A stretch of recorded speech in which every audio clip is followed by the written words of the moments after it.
हे दोस्तों, एक आदमी था जो बहुत अमीर था। उसके पास सब कुछ था पर फिर भी वो कभी खुश नहीं दिखता था। ये देखकर एक दिन ऑर्थर ने उससे पूछ लिया कि तुम्हारे पास तो बेसिकली सब कुछ है, फिर क्यों तुम हमेशा इतने सैड और टेंशन में दिखते हो। तब उस आदमी ने कहा, ये लग्जरी कार, बंगलो और पैसे होना क्या फायदे का जब मेरी वाइफ और मेरी फैमिली ही मुझसे प्यार नहीं करती। इंसान की जो दो सबसे डोमिनेटिंग इमोशंस है वो है लव एंड फियर। और मेरा पर्सनली मानना है कि लव की फीलिंग फियर से ज्यादा पावरफुल होती है। प्यार एक कमजोर इंसान को इतना पावरफुल बना सकता है कि वो अकेला पहाड़ तोड़ के उसमें से रास्ता बना दे, और दूसरी तरफ एक स्ट्रॉन्ग हेल्दी अमीर इंसान को इतना कमजोर बना दे कि वो खुद के हाथ से खुद का खाना भी ना खा पाए। मैं दूसरी फीलिंग्स का तो नहीं बोल सकता, बट हाँ, हर इंसान को अपनी लाइफ में प्यार की बहुत ज्यादा जरूरत होती है। भले से आपके पास सब कुछ हो, पर अगर आपको कोई प्यार करने वाला ही नहीं होगा तो आपको दुनिया एकदम वेस्ट और बेकार लगेगी। और भले से ये बात हम कभी बोले या ना बोले, बट हम सब अंदर से चाहते हैं कि हमें एटलीस्ट हमारी लाइफ के कुछ खास लोगों से बहुत सारा प्यार मिले, जैसे अपने पेरेंट्स या बच्चों का प्यार, अपनी लाइफ पार्टनर का प्यार और एंड में अपने दोस्तों का प्यार। ऑथर गैरी चैपमैन, जो कि मैरिज, फैमिली और रिलेशनशिप एक्सपर्ट है, वो बताते हैं कि हर इंसान के अंदर एक इमोशनल लव टैंक होता है जो और किसी चीज से नहीं, बस उन कुछ खास लोगों के प्यार से भरता है। जब तक उन्हें वो प्यार दिखता और मिलता रहता है तब तक वो इमोशनली और मेंटली स्टेबल रहते हैं, इन शॉर्ट खुश रहते हैं। पर जब वो प्यार मिलना बंद होने लगता है तो वो लव टैंक खाली होता जाता है। तब इंसान मेंटली और इमोशनली अनस्टेबल हो जाता है, उसे कुछ भी अच्छा नहीं लगता, वो फ्रस्ट्रेट होने लगता है। और एट द एंड जब वो लव टैंक पूरी तरीके से खाली हो जाती है तब रिलेशनशिप्स में सारी बड़ी प्रॉब्लम्स आना स्टार्ट होती है, लड़ाई, सैडनेस और बाकी सारी बुरी चीजें, जो एट द वर्स्ट केस धीरे धीरे प्यार को खत्म कर देती है और रिलेशनशिप्स को भी।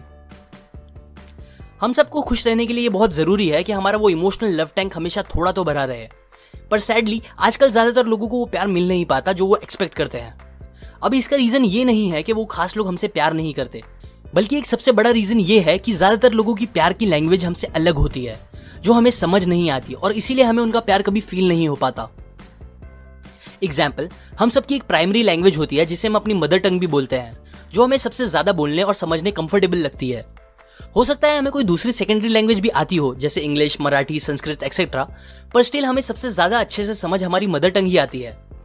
ठीक इसी तरह हम सबकी प्यार की भी अलग अलग प्राइमरी लैंग्वेज होती है जो हमें सबसे ज्यादा अच्छे से समझ आती है, और यही प्राइमरी लैंग्वेज हमारे इमोशनल टैंक को सबसे अच्छे से फुल कर सकती है। प्यार की टोटल 5 लैंग्वेज होती है, और अगर आप चाहते हो आपका अपनी फैमिली और अपने पार्टनर के साथ रिलेशनशिप कभी खराब ना हो और बस अच्छा होते जाए, तो आपको इन 5 लैंग्वेजेस का पता होना चाहिए। आपको पता होना चाहिए कि इन 5 में से वो कौन सी एक लैंग्वेज है जो उनकी प्राइमरी लैंग्वेज है, जो उन्हें सबसे अच्छा फील कराती है। और ये पता करने के बाद आपको उनकी लैंग्वेज में ही अपना प्यार उनको एक्सप्रेस करना चाहिए, जिससे उनका वो इमोशनल टैंक भी हमेशा फुल रहेगा। So let's begin. Love language number 1, words of affirmation. एक हस्बैंड और वाइफ में बहुत झगड़े होते थे। हस्बैंड अपने हिसाब से वाइफ को खुश करने के लिए सब कुछ करता था। वो मेहनत से काम करके वाइफ को पैसे लाके देता, कभी कभी घर के थोड़े बहुत काम करके अपनी वाइफ की हेल्प भी कर देता था, जिसके लिए उसकी वाइफ उसको हमेशा रिस्पेक्ट करती थी। लेकिन इसके बाद भी वाइफ को कभी ये नहीं फील हो पाता था कि उसका हस्बैंड उसे प्यार करता है।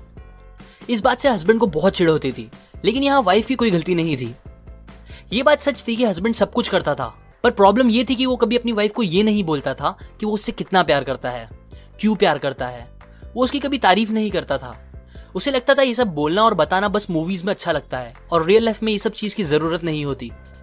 मेन प्यार तो अपनी फैमिली की नीड्स को पूरा करना होता है, जो कि वो हमेशा करता था। अब ये बात इतनी ही स्टूपिड है जितना किसी मलयालम बोलने वाले इंसान को हिंदी में कोई बात समझाने की कोशिश करना, और फिर इस बात से गुस्सा भी होना कि आपके इतना अच्छा हिंदी बोलने के बाद भी उसे कोई बात समझ क्यों नहीं आई।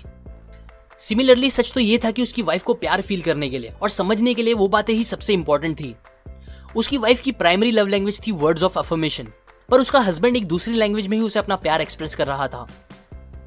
वर्ड्स ऑफ अफर्मेशन मतलब ऐसी चीजें बोलना जो तुम्हारे पार्टनर को बिल्ड करे और उसे अच्छा फील कराए। एग्जाम्पल, आई लव यू बोलना, क्यों आप उन्हें इतना प्यार करते हो ये बताना, और हमेशा बताते रहना, बोल के, लिख के या कैसे भी। उन्हें एनकरेज करने वाली बातें बोलना, कॉम्प्लीमेंट्स देना, उन्हें हमेशा हर छोटी बड़ी बातों के लिए अप्रिशिएट करना। जिन लोगों की ये प्राइमरी लव लैंग्वेज होती है, उन्हें आप जब भी वर्ड्स ऑफ अफर्मेशन बोलोगे तो उन्हें बहुत अच्छा फील होगा, और तभी उन्हें आपका रियल प्यार भी फील हो पाएगा। पर जब तक आप उन्हें ये सिंपल सी बातें नहीं बोलते, तब तक उन्हें आपका प्यार फील नहीं हो पाएगा, और ना ही उनका लव टैंक भरेगा। Love language number 2, quality time. जिन लोगों की प्राइमरी लव लैंग्वेज ये होती है, उन्हें आप अगर बोलोगे कि यू लुक ब्यूटीफुल या बताओगे how much you love them, तब उन्हें अच्छा तो लगेगा, पर बस इससे उनको आपका रियल प्यार फील नहीं होगा। बल्कि उन्हें वो प्यार फील होगा जब आप उनके साथ क्वालिटी टाइम स्पेंड करोगे। और क्वालिटी टाइम स्पेंड करने से मेरा मतलब ये नहीं है कि बस एक ही घर में साथ रह के कैसे भी टाइम स्पेंड कर देना, टीवी देखते देखते बातें करना या मोबाइल में लगे रह के उनकी बातें सुनना, ये सब नहीं। बल्कि क्वालिटी टाइम मतलब अपना पूरा अनडिवाइडेड अटेंशन बस उनको देना, उनके साथ उस मोमेंट में प्रेजेंट होना, बातें करना और वो चीजें करना जो उनको पसंद हो, जैसे मे बी साथ में कुकिंग या पेंटिंग करना, बीच पे बैठे रह के बातें करना, एक्सेट्रा। जब आप उनके साथ क्वालिटी टाइम बिताओगे तभी उन्हें वो लव फील होगा और तभी वो खुश रहेंगे। Love language number 3, receiving gifts. Gifts मिलना किसको पसंद नहीं है, और जिन लोगों की प्राइमरी लव लैंग्वेज ये होती है वो आपसे एक्सपेक्ट भी करते हैं कि आप कभी कभी तो एटलीस्ट उन्हें कुछ गिफ्ट्स दो। गिफ्ट्स एक्चुअल में बहुत स्पेशल होते हैं क्योंकि वो सामने वाले को ये फील कराते हैं कि आप उनके बारे में सोचते हो और वो लेते टाइम भी आप उनके बारे में ही सोच रहे थे। फिर जब भी कभी वो आपका गिफ्ट देखेंगे उन्हें ये याद आएगा कि आपने उन्हें याद किया था, जो कि बहुत अच्छी फीलिंग होती है उनके लिए। अब अगर आप ये सोच रहे हो कि मैं कहाँ हमेशा गिफ्ट दे सकता हूँ, मेरी तो फाइनेंशियल कंडीशन अच्छी नहीं है, ऐसा है वैसा है, तो पहली बात, आपको किसी ने नहीं कहा गिफ्ट महंगे होना जरूरी है या ऐसा कुछ। एक्चुअल में लोगों को लव फील कराना आपकी सोच से काफी सस्ता होता है। कुछ चॉकलेट्स, एक रोज, एक सिंपल सा कार्ड या ऐसा कोई भी छोटे मोटे गिफ्ट्स आपके पार्टनर का या आपके फैमिली मेंबर का पूरा दिन ब्यूटीफुल बना सकते हैं।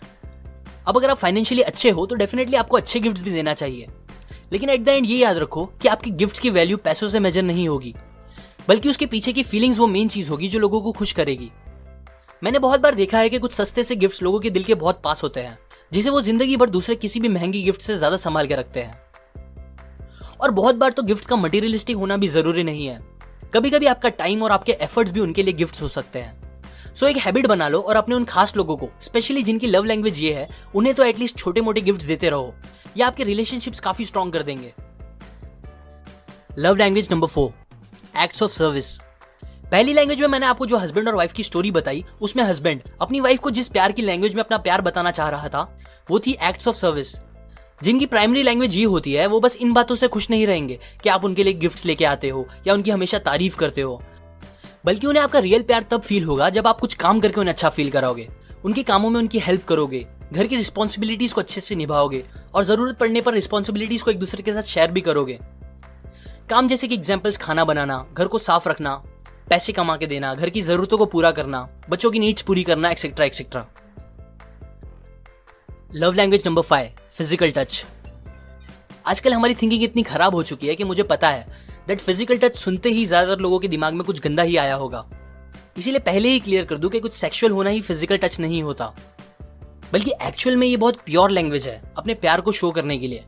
एग्जाम्पल, एक माँ को जब अपने बच्चों पे प्यार आता है तब वो उन्हें किस या हग करती है, जो कि फिजिकल टच है। जब हम बुरा फील कर रहे होते हैं या कुछ बड़ा होता है हमारे साथ, तब हम अपने फ्रेंड्स को या अपने क्लोज वंस को इमोशनल होकर गले लगा लेते हैं, बिकॉज तब हमें प्यार की जरूरत होती है और फिजिकल टच एक बहुत स्ट्रॉन्ग तरीका है प्यार फील करने का। इसी तरह जो लोगों की प्राइमरी लव लैंग्वेज ये होती है वो चाहते हैं कि आप उन्हें हग करो, कडल करो। Nothing needs to be sexual, बस साथ में बैठ के टीवी देखना, हाथ पकड़ के चलना, ये सब चीजें भी उन्हें आपका प्यार शो करेगी। कुछ बच्चे जिनकी प्राइमरी लव लैंग्वेज ये होती है, उन्हें मारने से पहले पेरेंट्स को 100 बार सोचना चाहिए, बिकॉज मारना भी फिजिकल टच है, लेकिन एक नेगेटिव वे में, जो उन्हें बहुत ज्यादा मेंटली डिस्टर्ब कर सकती है।